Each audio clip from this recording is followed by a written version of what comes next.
മലയാള cinema താരങ്ങളുടെ സംഘടനയായ AMMയിൽ സംഭവിച്ചുകൊണ്ടിരിക്കുന്ന അസ്വാരസ്യങ്ങൾ നമ്മളൊക്കെ ഇപ്പോൾ മാധ്യമങ്ങളുടെ നിരന്തരം അറിഞ്ഞുകൊണ്ടിരിക്കുകയാണ്. സത്യം പറഞ്ഞാൽ വലിയ നാണക്കേടാണ്. ഹേമ കമ്മിറ്റി റിപ്പോർട്ട് പുറത്തു വന്നപ്പോൾ നടിമാരെ വെറും ഉപഭോഗ വസ്തുക്കളായി മാത്രം കാണുന്ന ചില നടന്മാർ AMMയിൽ അടക്കി ഭരിക്കുന്നെന്ന തോന്നലാണ് അവിടെ ഉണ്ടായിരുന്നത്. AMMA പെണ്ണുപിടിയന്മാരുടെ ഒരു സങ്കേതമായി മാറിയെന്നുള്ള ഗുരുതരമായ ആരോപണം വരെ ഉയർന്നു കേൾക്കുന്ന സാഹചര്യവുമുണ്ടായി. ഈ സാഹചര്യത്തിലാണ് പുരുഷ കേസരികളെല്ലാം മാറി നിന്നിട്ട് സ്ത്രീകൾക്ക് ചുമതല കൊടുക്കാൻ തീരുമാനമാകുന്നത്. അങ്ങനെ ശ്വേതാ മേനോൻ പ്രസിഡന്റായി, കുക്കു പരമേശ്വരൻ സെക്രട്ടറിയായി, സ്ത്രീകൾ നേതൃത്വം കൊടുക്കുന്ന ഒരു ഭരണസമിതി അവിടെ ഉണ്ടാവുകയും ചെയ്തു. പക്ഷേ AMMയുടെ ഇപ്പോഴത്തെ അവസ്ഥ അതിദയനീയമാണെന്ന് കൂടി പറയേണ്ടിയിരിക്കുന്നു. സുഹൃത്തുക്കളെ, ഉത്തരവാദിത്തമില്ലാതെയും തമ്മിൽ തല്ലിയും പരസ്പരം വൃത്തികേടുകൾ പറഞ്ഞുമൊക്കെ ഈ താരങ്ങൾ സമൂഹത്തിന് മുന്നിൽ വലിയൊരു അപമാനമാണ് ഉണ്ടാക്കിക്കൊണ്ടിരിക്കുന്നത്. കഴിഞ്ഞ ദിവസങ്ങളിൽ കൃത്യമായി ഇതുമായി ബന്ധപ്പെട്ട നിരവധി വാർത്തകൾ തന്നെ നമ്മൾ തന്നെ ചെയ്യുന്ന സാഹചര്യമുണ്ടായി. ഇപ്പോഴിതാ ഏറ്റവും ഒടുവിൽ പ്രേക്ഷകരുടെ മുന്നിലേക്ക് ഞങ്ങളിതാ വെക്കുന്നത് പുതിയൊരു ഓഡിയോ ക്ലിപ്പാണ്. അതായത് വലിയ ഞെട്ടിക്കുന്ന തരത്തിലുള്ള ഓഡിയോ ആണത്. AMMയുടെ ജോയിന്റ് സെക്രട്ടറി പദവിയിൽ നിന്നും രാജിവെച്ച നടി അൻസിബ ഹസൻ വേദനയോടെ അപമാനഭാരം താങ്ങാതെ പൊട്ടിക്കരഞ്ഞുകൊണ്ട് അമ്മയിലെ അംഗങ്ങളോട് ചില ചോദ്യങ്ങൾ ചോദിക്കുന്നതാണത്. ഇന്ന് അല്പം മുമ്പാണ് അൻസിബ ഹസൻ ഈ സന്ദേശം അവരുടെ വാട്സപ്പ് ഗ്രൂപ്പിലേക്ക് അയക്കുന്നത്. നമുക്കാദ്യം ആ ഓഡിയോ സന്ദേശം ഒന്ന് കേൾക്കാം, അതിനുശേഷം അതിനെക്കുറിച്ച് സംസാരിക്കാം. എല്ലാവർക്കും നമസ്കാരം. ഇങ്ങനെ ഒരു മെസ്സേജ് എനിക്ക് ഇന്നിപ്പോ ഇടേണ്ടി വന്നതാണ്. ഞാൻ അൻസിബയാണ്. ഞാൻ ഇങ്ങനെ ഒരു മെസ്സേജ് എനിക്ക് ഇപ്പൊ ഇടേണ്ടി വന്നതാണ് കേട്ടോ. ഒരു എക്സിക്യൂട്ടീവ് കമ്മിറ്റിയിൽ ഉണ്ടായിരുന്ന ജോയിന്റ് സെക്രട്ടറി ആയി എനിക്ക് ആ കമ്മിറ്റിയിൽ ഇരുന്നിട്ട് നീതി ലഭിക്കാത്തത് കൊണ്ടാണ് എനിക്ക് പുറത്തിറങ്ങി ഇതെല്ലാം വിളിച്ചു പറയേണ്ട അവസ്ഥ വന്നത്.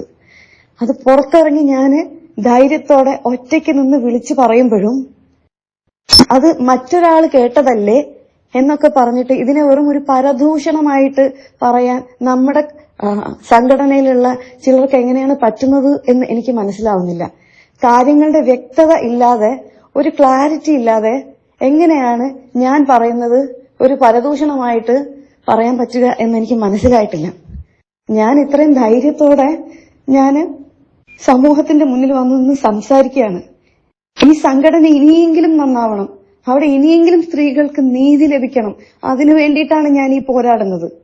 അപ്പോ വെറും മോശമാക്കി അതിനെ മാറ്റുക എന്നുള്ളത് എനിക്ക് മനസ്സിലാവാത്ത കാര്യമാണ്. എപ്പോഴും പുരുഷന്മാരെ മാത്രമേ സപ്പോർട്ട് ചെയ്യുള്ളൂ നമ്മുടെ സംഘടനയിലുള്ളവര്. എനിക്ക് മനസ്സിലാവുന്നില്ല. ഞാൻ സത്യം മാത്രമേ എല്ലായിടത്തും പറഞ്ഞിട്ടുള്ളൂ.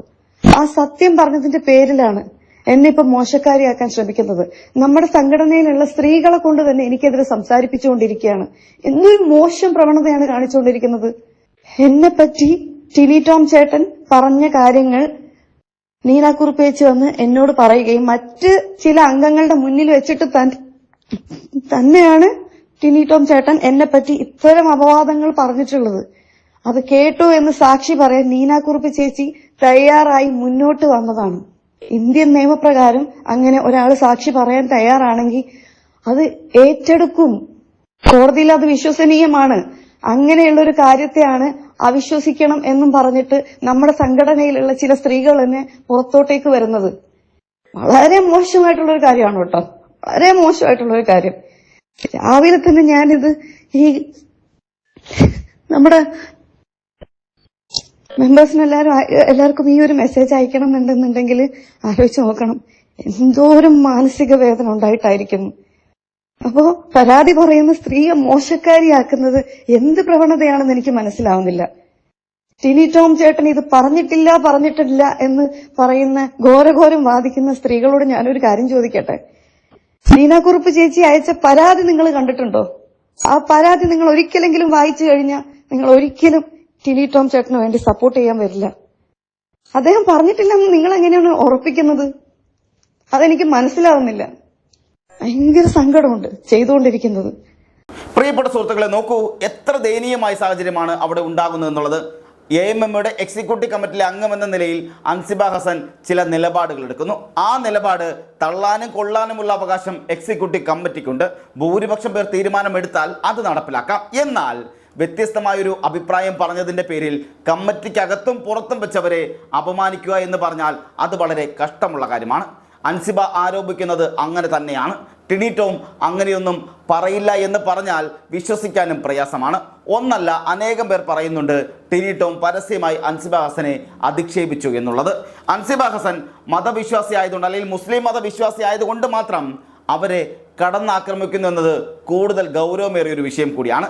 അൻസിബ പറയുന്നത് AMMയുടെ ഒരു പരിപാടിക്ക് വേണ്ടി ഒരു ക്ഷേത്രം സ്പോൺസറായി എത്തുന്നു, അത് ശരിയല്ല എന്നാണ് പറഞ്ഞിരുന്നത്. ക്ഷേത്രമെന്നല്ല ഒരു മതസംഘടനയും സ്പോൺസറായി എത്താൻ പാടുള്ളതല്ല. അവർക്ക് വേണമെങ്കിൽ സംഭാവന നൽകാം. എന്നാൽ ടൈറ്റിൽ സ്പോൺസറായി വരുമ്പോൾ ഒരു മതചിഹ്നമായിരിക്കും പരിപാടിയിൽ കാണിക്കേണ്ടി വരുന്നത്. അത് ക്ഷേത്രമാണെങ്കിലും ക്രിസ്ത്യൻ പള്ളിയാണെങ്കിലും മുസ്ലിം പള്ളിയാണെങ്കിലും അത് പാടുള്ളതല്ല. ഇതായിരുന്നു അൻസിബയുടെ നിലപാട്. അല്ലാതെ ക്ഷേത്രത്തിൻ്റേത് മാത്രം എടുക്കരുത് അല്ലെങ്കിൽ മുസ്ലിം പള്ളിയുടേതാവാം എന്നവർ ഒരിടത്തും പറഞ്ഞിട്ടില്ല. ഈ ഒരു വിഷയം അവതരിപ്പിക്കാനുള്ള അവകാശം അൻസിബയ്ക്ക് ഉണ്ടായിട്ടുണ്ട്. ഇത് പറഞ്ഞതിൻ്റെ പേരിൽ അവരെ ജിഹാദി എന്ന് വിളിക്കുക ഇത് വളരെ കഷ്ടമുള്ള കാര്യം കൂടിയാണ്, ഏറ്റവും മോശമായ കാര്യം കൂടിയാണ്. അൻസിബ മാത്രമല്ല ഇത് പറയുന്നത്, നിരവധി പേർ പറയുന്നുണ്ട് ഇത്തരത്തിലുള്ള പെരുമാറ്റവും ആരോപണങ്ങളും ഉണ്ടായിട്ടുണ്ട് എന്നുള്ളത്. മാത്രമല്ല അൻസിബയുടെ മോശം സ്വഭാവമാണ്, ആരോടെങ്കിലും സംസാരിച്ചാൽ അവരുമായി അവിഹിത ബന്ധമാണെന്നൊക്കെ സഹതാരങ്ങൾ പറഞ്ഞു നടക്കുന്നതും അങ്ങേറ്റം നിന്ദിയ കൂടിയാണ്. അതായത് അൻസിബ വളരെ മോശം സ്ത്രീയാണെന്ന രീതിയിൽ കൂട്ടത്തിലുള്ള സഹപ്രവർത്തകർ തന്നെ പറഞ്ഞ് പടച്ചുവിടുന്നത് എത്രത്തോളം മോശമാണെന്ന് ആലോചിച്ച് നോക്കൂ. മാത്രമല്ല അൻസിബ ഒരു ക്ഷേത്രത്തിൻ്റെ സ്പോൺസർഷിപ്പ് വേണ്ട എന്ന് പറഞ്ഞതിൻ്റെ പേരിലാണ് അവരെ ജിഹാദിയാക്കിയത്. ഈ ക്ഷേത്രത്തിൻ്റെ വിശദാംശങ്ങൾ ഇപ്പോഴാ പുറത്തു വരുമ്പോൾ നമുക്ക് മനസ്സിലാവുന്നുണ്ട്. പലരും മൂക്കത്ത് വിരൽ വെച്ച് നിൽക്കുന്ന സാഹചര്യമാണുള്ളത്. നോക്കൂ, ഈ ഒരു ക്ഷേത്രം എന്തിനാണ് സിനിമാ താരങ്ങളുടെ പരിപാടി സ്പോൺസർ ചെയ്യുന്നത്? സാധാരണഗതിക്ക് ക്ഷേത്രത്തെ ആളുകൾ സ്പോൺസർ ചെയ്യാറുണ്ട്. ഞങ്ങൾ തിരുവനന്തപുരത്ത് താമസിക്കുന്ന പലർക്കും അറിയുന്നതാണ്. പല സ്ഥലങ്ങളിലെയും പല ക്ഷേത്രങ്ങളും അതുപോലെ ഇത്തരത്തിലുള്ള സ്പോൺസർഷിപ്പ് പരിപാടികൾ എല്ലാ ക്ഷേത്രങ്ങളിലും നടക്കാറുണ്ട്. പുറത്തുള്ള പല ഭക്തജനങ്ങളായിക്കോട്ടെ അല്ലാത്തവരായിക്കോട്ടെ ഇവരെല്ലാം പല പ്രോഗ്രാംസ് സ്പോൺസർ ചെയ്യുന്നത് നമ്മുടെ അറിവിലുള്ളത് തന്നെയാണ്. ഏറ്റവും വലിയ ക്ഷേത്രമാണെങ്കിലും അങ്ങോട്ട് സ്പോൺസർ ചെയ്ത്, അതായത് നോക്കിയാൽ മതി, ആറ്റുകാൽ ക്ഷേത്രം പോലും അങ്ങോട്ട് സ്പോൺസർ ചെയ്യുന്ന സാഹചര്യം ഉണ്ടാകാറില്ല. ആറ്റുകാൽ ക്ഷേത്രത്തിൽ പോലും സ്പോൺസർമാർ ഇങ്ങോട്ട് വന്ന് സ്പോൺസർ ചെയ്യുന്ന പ്രോഗ്രാമുകളാണ് നടന്നു പോകാറ്. പക്ഷേ ഒരു ക്ഷേത്രം സ്പോൺസർ ചെയ്യുക എന്ന് പറഞ്ഞാൽ അതിൻ്റെ ലോജിക്ക് എന്താണെന്ന് കൂടി ഒന്ന് ആലോചിക്കേണ്ടിയിരിക്കുന്നു. അതെങ്ങനെയാണ് സാധിക്കുന്നത്? ക്ഷേത്രത്തിന് വേണ്ടിയിട്ട് 75 ലക്ഷം രൂപ കൊടുത്തൊന്നും അത് അമ്മയുടെ പരിപാടി സ്പോൺസർ ചെയ്യാൻ കഴിയുന്നത് ഇത് എങ്ങനെയാണെന്ന് കൂടി ആലോചിക്കണം. ക്ഷേത്രത്തിന് വരുമാനം ഭക്തജനങ്ങൾ കൊടുക്കുന്നതാണല്ലോ. ക്ഷേത്രം എങ്ങനെയാണ് മറ്റുള്ളവരെ സ്പോൺസർ ചെയ്യുന്നത്? അതുതന്നെ അശ്ലീലമായ കാര്യമാണ്, അതുതന്നെ സംശയാസ്പദമായ കാര്യം കൂടിയാണ്. മാത്രമല്ല ആരാണ് ഈ ക്ഷേത്രത്തിൻ്റെ പ്രസിഡന്റ് അതുകൂടി ആലോചിക്കണം. എറണാകുളം വെണ്ണല ക്ഷേത്രത്തിൻ്റെ പ്രസിഡന്റ് എന്ന് പറയുന്നത് നിരവധി വിവാദമായ വിഷയങ്ങളുടെ കുപ്രസിദ്ധനായ ദല്ലാൽ നന്ദകുമാർ എന്നറിയപ്പെടുന്ന TG നന്ദകുമാറാണ്. കുപ്രസിദ്ധനാണ്. ദല്ലാൽ നന്ദകുമാറിൻ്റെ ചരിത്രം എല്ലാവർക്കും അറിയുന്നത് കൂടിയാണ്. നിരവധി കേസുകളിൽ കോടതിയുമായി ഇടപെടൽ നടത്തുന്ന തരത്തിൽ ആരോപണ വിധേയനായ ആൾ കൂടിയാണ്. പല പ്രമുഖർക്ക് വേണ്ടിയും ദല്ലാൽ നന്ദകുമാർ കോടതി വിധി വാങ്ങിക്കൊടുത്തിട്ടുണ്ട് എന്നുള്ളത് അവകാശപ്പെടുകയും പലരോടും ഈ ആവശ്യം പറഞ്ഞ് പണം വാങ്ങുകയും ചെയ്തു എന്നുള്ളതും ആരോപണങ്ങളുണ്ട്.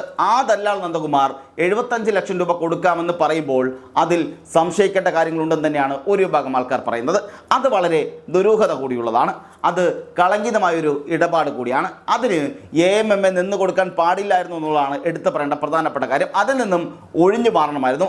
അത് AMM ചെയ്തതുമില്ല. അങ്ങനെ ചെയ്യില്ല എന്ന് മാത്രമല്ല, അക്കാര്യം ചൂണ്ടിക്കാട്ടിയ അൻസിബ ഹസനെ അപമാനിക്കുന്നത് കടുത്ത അനീതിയാണെന്നാണ് AMM സംഘടനയിലെ ഒരു വിഭാഗം ആൾക്കാർ തന്നെ പറയുന്നത്.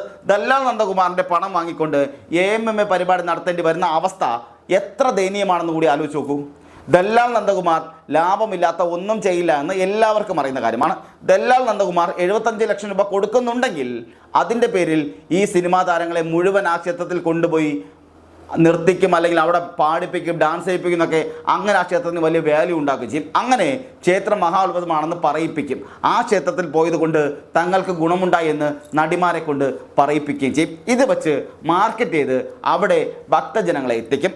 നേരത്തെ രാഷ്ട്രീയക്കാരായിരുന്നു ദല്ലാൽ നന്ദകുമാറിന് അവിടെ എത്തിച്ചിരുന്നത്. ഇപ്പോൾ അതായത് EP ജയരാജൻ അവിടെ പോയിരുന്നത് വലിയ വിവാദമൊക്കെ ഉണ്ടായതാണ്. ഇപ്പോഴിതാ സിനിമാ താരങ്ങളെ എത്തിച്ച് ഒരു ക്ഷേത്രത്തിന് വരുമാനം കൂട്ടാനായുള്ള ശ്രമമാണ് നടത്തിക്കൊണ്ടിരിക്കുന്നത്. അതിനുവേണ്ടി ക്ഷേത്രം തന്നെ 75 ലക്ഷം രൂപ കൊടുക്കുന്നു.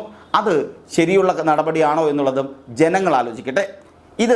ഇത് പറഞ്ഞതിൻ്റെ പേരിൽ അൻസിബ ഹസനെ അപമാനിക്കുന്ന സാഹചര്യമാണ് ആ സംഘടനയിൽ ഉണ്ടാകുന്നത്. അൻസിബ ഹസൻ മോശക്കാരിയാണെന്ന് പറയുന്നു, അവരെ ജിഹാദി എന്ന് വിളിക്കുന്നു. ഇതൊക്കെ വല്ലാത്ത കഷ്ടമാണെന്നാണ് ഒരു വിഭാഗം സംഘടനയിലെ ആളുകൾ തന്നെ പറയുന്നത്. ഇങ്ങനെ പോയാൽ AMMയിൽ വലിയ പൊട്ടിത്തെറികൾ ഉണ്ടാകുമെന്ന കാര്യത്തിൽ യാതൊരു തർക്കവും വേണ്ട.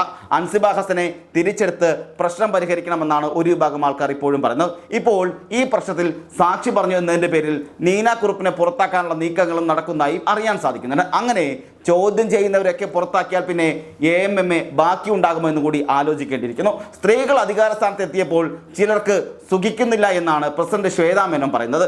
എന്തൊരു വർത്തമാനമാണെന്ന് കൂടി ആലോചിക്കണം.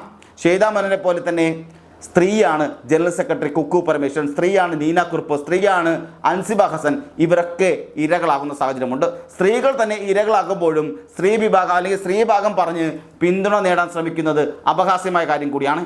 AMMA പിരിച്ചുവിട്ട് മര്യാദയ്ക്ക് തിരഞ്ഞെടുപ്പ് നടത്തി പണിയറിയുന്നവരെ ഏൽപ്പിച്ചില്ലെങ്കിൽ കാര്യങ്ങൾ കൂടുതൽ വഷളാകുമെന്നാണ് സിനിമാ താരങ്ങൾ ഒന്നടങ്കം പറഞ്ഞുകൊണ്ടിരിക്കുന്നത്. ഇതൊക്കെ ഒരു ഭാഗത്തു നിന്ന് വലിയ തുറന്നു പറച്ചുകൾ ഉണ്ടായിക്കൊണ്ടേയിരിക്കുകയാണ്. നാം ആലോചിക്കണം, ഒരു സംഘടന, താരങ്ങളുടെ സംഘടന ഇത്രയും അധപ്പതിച്ചു പോകുന്ന ഒരു സാഹചര്യം ഇന്നേ വരെ ഉണ്ടായിട്ടില്ല എന്ന് കൂടി ആലോചിക്കേണ്ടിയിരിക്കുന്നു.